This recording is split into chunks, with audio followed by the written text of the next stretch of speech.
The glass milk bottle left on your front porch every morning. The milkman knew every family by name on his route. And he never once forgot which house ordered the extra cream.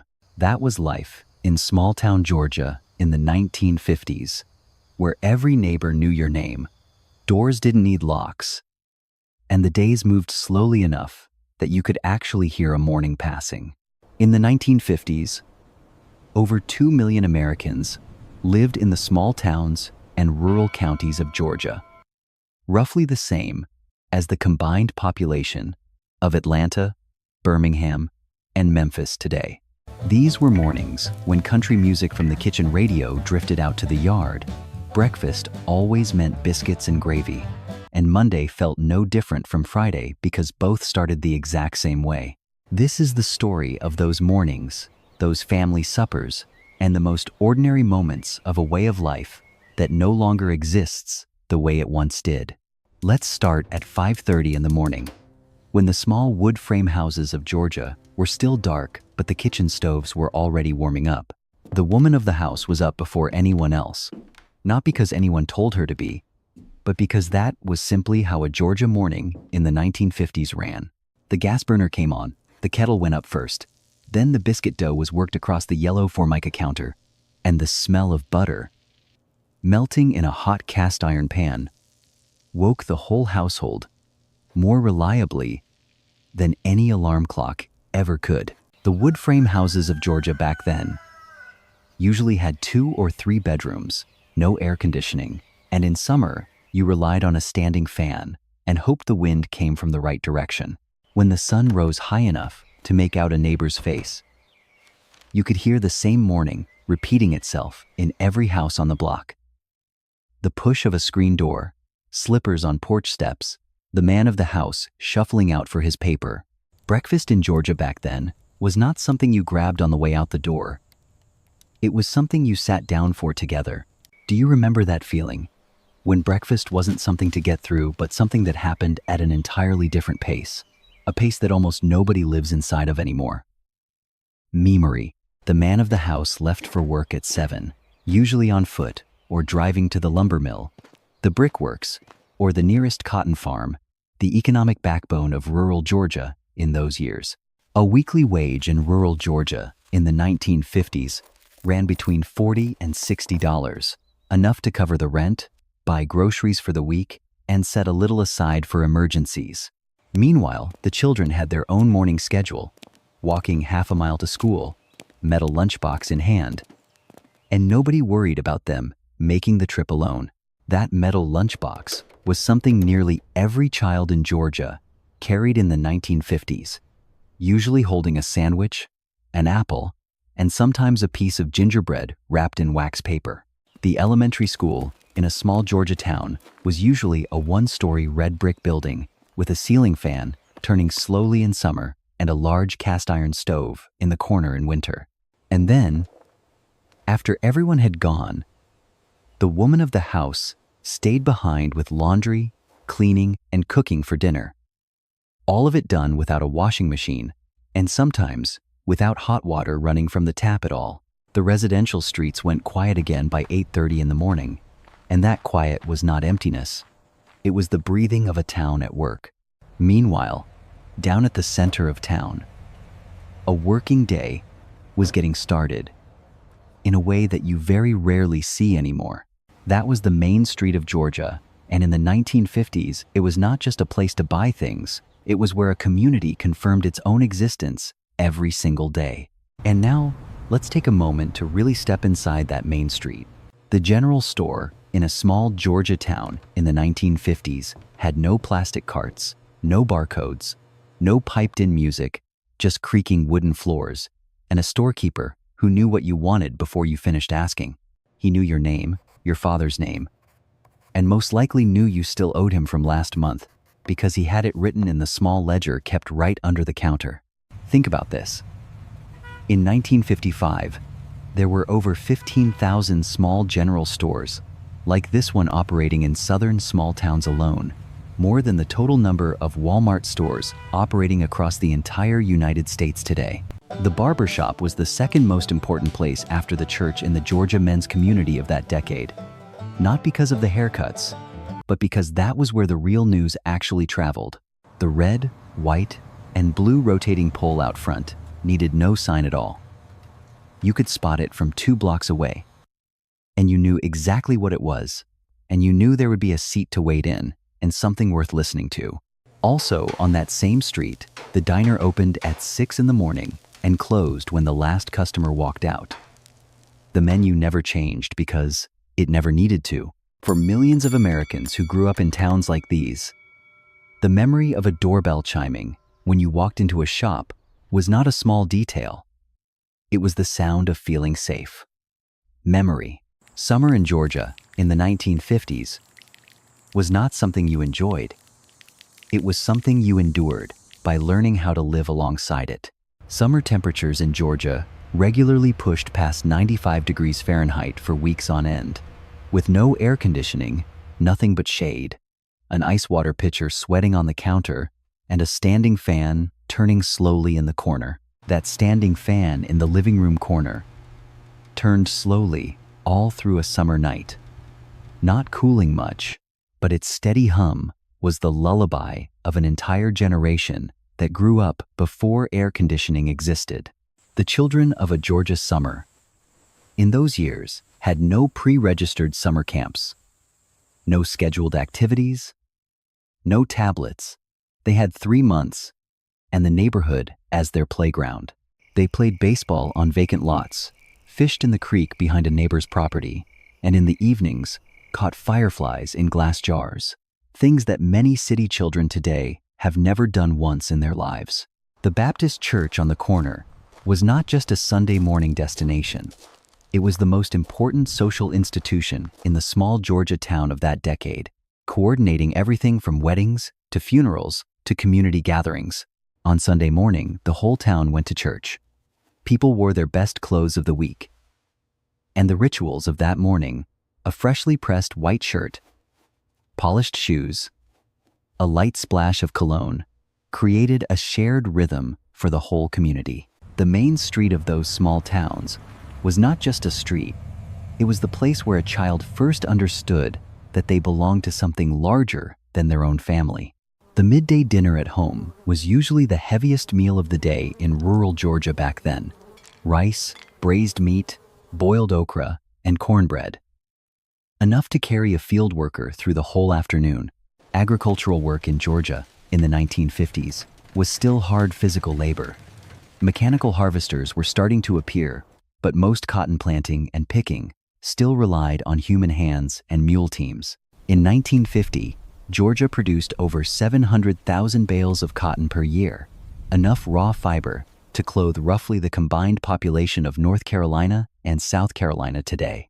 Beyond the fields, common occupations in small towns were carpenter, welder, worker at a nearby textile mill, shopkeeper, or school teacher, people who earned enough to get by and who didn't ask for much more than that.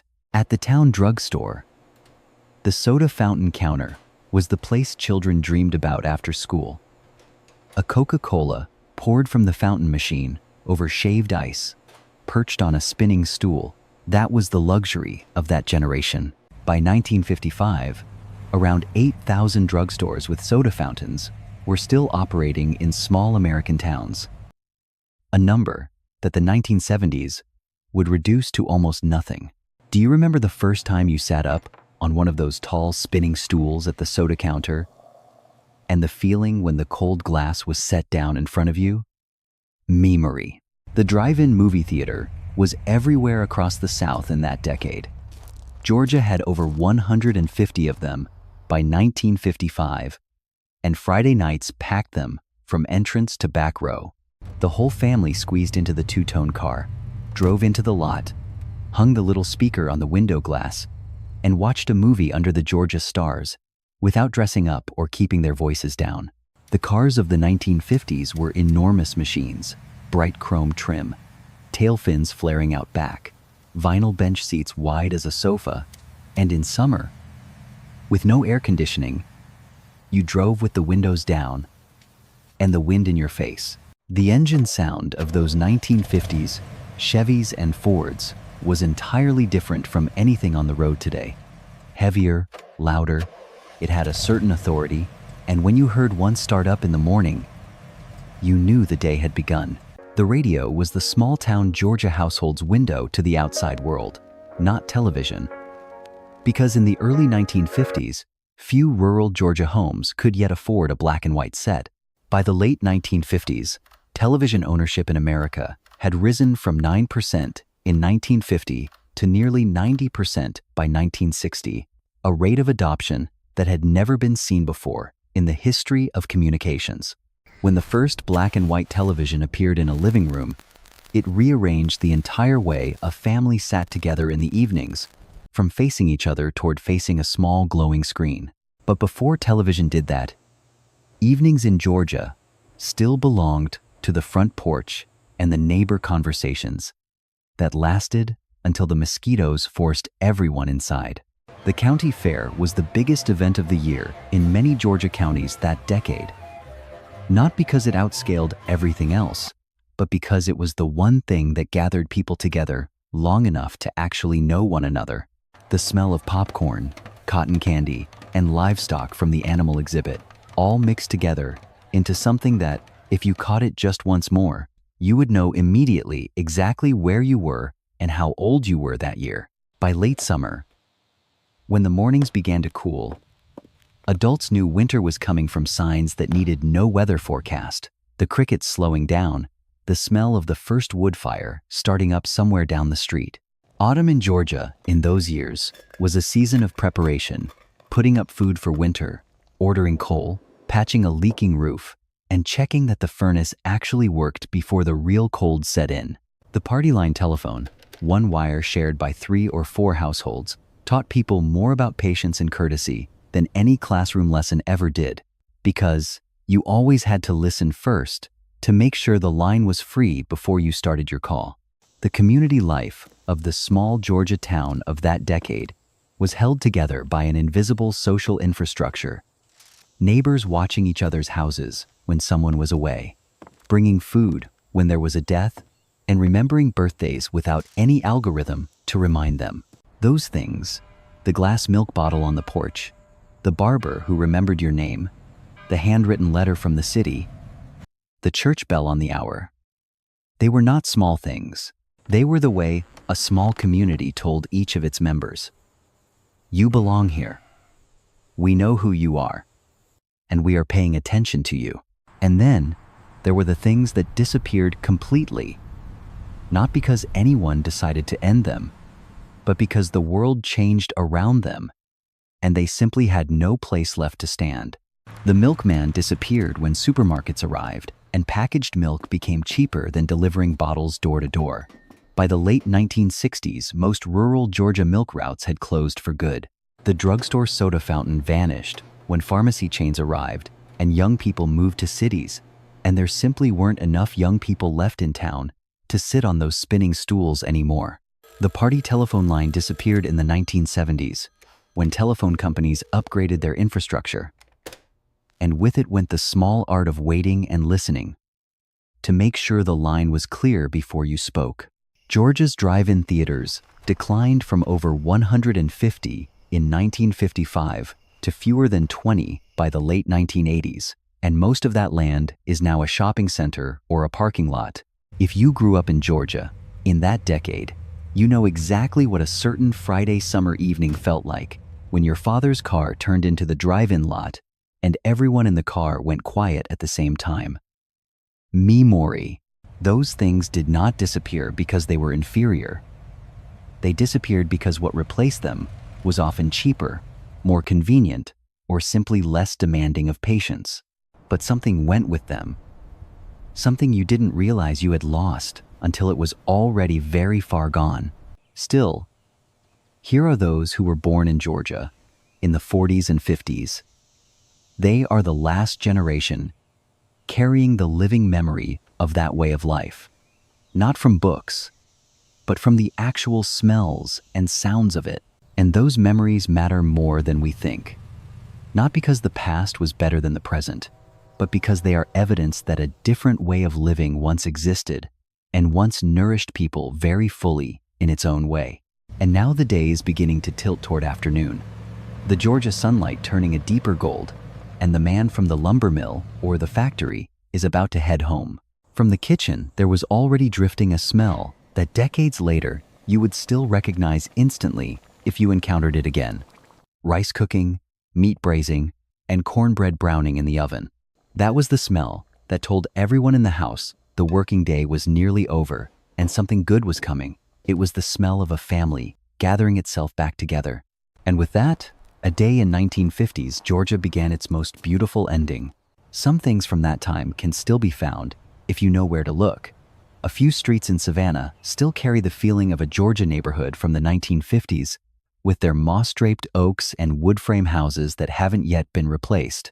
In a handful of rural Georgia counties, the county fair is still held every autumn, smaller now but still carrying the smell of popcorn and the sound of children running between the booths, and the feeling of community, the knowing each other's names, the looking out the window and seeing a familiar face feeling that still exists in the places where people chose to stay instead of leave. And today, as those who grew up in Georgia in that decade have reached their 70s and 80s, what most of them remember best is not the big events, but the small details exactly like these. The glass milk bottle, the spinning stool at the soda counter, the church bell at 9 in the morning. Small things, but they carried an entire world inside them. Now, the day has truly tilted toward dark, and the story moves toward the supper table, where 1950s Georgia truly lived. And before we get there, let's pause with the children being called inside by name from all across the neighborhood. The sound that an entire generation remembers as the signal that evening had arrived. That moment when kitchen lights spilled out through the windows into a dark yard, children running inside. The smell of supper from multiple houses all at once was one of the most essential images of small-town Georgia life in that decade. And that was when a Georgia day truly ended and began again at the same moment around the supper table. And now, the night has truly come, and the story of the small Georgia town of the 1950s moves inside, under warm tungsten light, around the supper table. And with that, the midday chapter of 1950s, Georgia closes, and we step into the evening. The family supper in Georgia in the 1950s was not a special occasion. It was simply something that happened every day, and that daily happening was precisely what gave a life its structure. No smartphones on the table, no television on while eating, just people and food and the stories of that day. However simple those stories were, after supper, while there was still light enough, many families came out to the front porch, adults talking through the day, children squeezing out a little more play in the last light of a Georgia evening. The front porch of a Georgia home in that decade was a third space, not quite indoors, not quite on the street. It was the buffer zone where private life and community life met in the most comfortable way possible. Neighbors knew when you were sitting out and sometimes stopped on their evening walk. No particular reason needed. Just stopping by, leaning against the fence a moment, talking for 15 minutes, and then going home. It was the kind of social connection that was unscheduled, without specific purpose, and yet more effective at maintaining community structure than almost any organized event could be. Inside the house, after the children were in bed, the adults sat with the radio or read through the newspaper a second time. Nothing to rush toward, nothing to scroll through or tap on. Those evenings were not special evenings, no parties, no memorable events, but they accumulated into something that after several decades, people called their memory of family. Children in Georgia in the 1950s went to bed without phones, without glowing screens, just a bedside lamp for 15 more minutes of reading, the sound of the standing fan, and the sounds of people moving in the house whom they knew by name. And that is what the people who grew up in those houses remember longest. Not the big things, but the sound of footsteps in a dark hallway when a parent came to check that everyone was asleep. Outside in the backyard, the Georgia sky had no city light pollution washing it out. And on clear summer nights, you could lie on the grass and count stars until you fell asleep. That sky was free, required no reservation, no drive to a national park. It was simply there every night above your own rooftop. And by 9:30 or 10 at night, the lights in the windows went out one by one, house by house. And the small Georgia town fell into the kind of quiet that is almost impossible to find anywhere near a city today. That quiet was not emptiness. It was evidence that a community had completed another day and was gathering itself for another beginning in the morning. And the next morning, at 5:30, the woman of the house would rise before everyone again, light the stove, and begin another day in exactly the same way she had the day before and would the day after. Not because it was easy, but because that was how life in small-town Georgia in the 1950s was woven together, by repetition, by persistence, and by the steady rhythm of ordinary things done completely every day. And that leads us to the final question about this life. What remains of all of it? And can any of it still be found? What remains is not the kind of thing you find in a museum. It is the kind of thing you feel when you happen to walk down the right street, in the right town, on the right morning. In rural Georgia, in counties like Washington, Hancock, or Putnam, there are still small towns where the county courthouse stands in the square, as it did in the 1950s, and Saturday mornings still carry something of the pace of that time. There are still families in Georgia where grandparents are alive who remember gasoline at 25 cents a gallon, who remember the milkman's name, and who still make cornbread from the recipe that never changed. They are the last generation carrying the living memory of that life, not from books or films, but from reality that was touched, tasted, and heard with their own ears. And when they describe those things, not the big events, but the small ones, like the milk bottle and the church bell, you hear not nostalgia, but precision. They know the exact smell, the exact sound, the exact feeling of stepping up the front porch steps after a long school day in 1955. Those small memories matter more than we think, not because they teach us history, but because they remind us that life can be lived differently and still be complete. Life does not need to be fast to be meaningful, does not need to be wide to hold enough, and does not need to be recorded to deserve to be remembered. Small-town Georgia in the 1950s was not a paradise. It was a place with real limitations and real hardships, but it was a place where people knew who they were and where they belonged. And that is not a small thing. And if you grew up there, even for a part of your childhood, even for just one summer, you carry it with you in a way that no one can take. The glass milk bottle on the porch, the church bell at 9 on a Sunday morning, the smell of butter melting in a hot cast iron pan at dawn. Those things are no longer in most neighborhoods, but if you close your eyes long enough, you can still hear the screen door closing behind you as you ran outside on a summer morning that year. The screen door snapping shut behind you, the smell of wet grass in the yard, an entire Georgia summer morning ahead. Those things are still right there, in exactly the place where you left them.